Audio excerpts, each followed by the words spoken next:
ಪಾಕಿಸ್ತಾನ ಬೆಂಬಲಿಸಿ ಪೋಸ್ಟ್. ಅಸ್ಸಾಂನಲ್ಲಿ 30 ಜನರ ಬಂಧನ.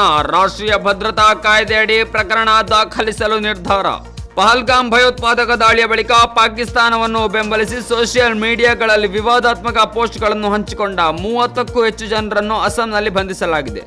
ಈ ಬಗ್ಗೆ ಮಾಹಿತಿ ನೀಡಿರುವ ಅಸ್ಸಾಂ ಮುಖ್ಯಮಂತ್ರಿ ಹಿಮಂತ್ ಬಿಸ್ವಾ ಶರ್ಮಾ, ಪಾಕಿಸ್ತಾನವನ್ನು ಬೆಂಬಲಿಸಿದ್ದಕ್ಕಾಗಿ ಬಂಧನಗಳನ್ನು ಮಾಡಲಾಗಿದೆ ಎಂದು ಹೇಳಿದ್ದಾರೆ. ಹಿಂದೆ ಕೂಡ ಇಂತಹ ಕೃತ್ಯ ಎಸಗಿದ ಆರೋಪ ಹೊಂದಿರುವ ಬಂಧಿತರ ವಿರುದ್ಧ ರಾಷ್ಟ್ರೀಯ ಭದ್ರತಾ ಕಾಯ್ದೆಯಡಿಯಲ್ಲಿ ಪ್ರಕರಣ ದಾಖಲಿಸಲಾಗಿರುವುದು ಎಂದು ಅವರು ಎಚ್ಚರಿಸಿದ್ದಾರೆ. ಭಾರತ ಮತ್ತು ಪಾಕಿಸ್ತಾನದ ನಡುವೆ ಯಾವುದೇ ಹೋಲಿಕೆ ಇಲ್ಲ.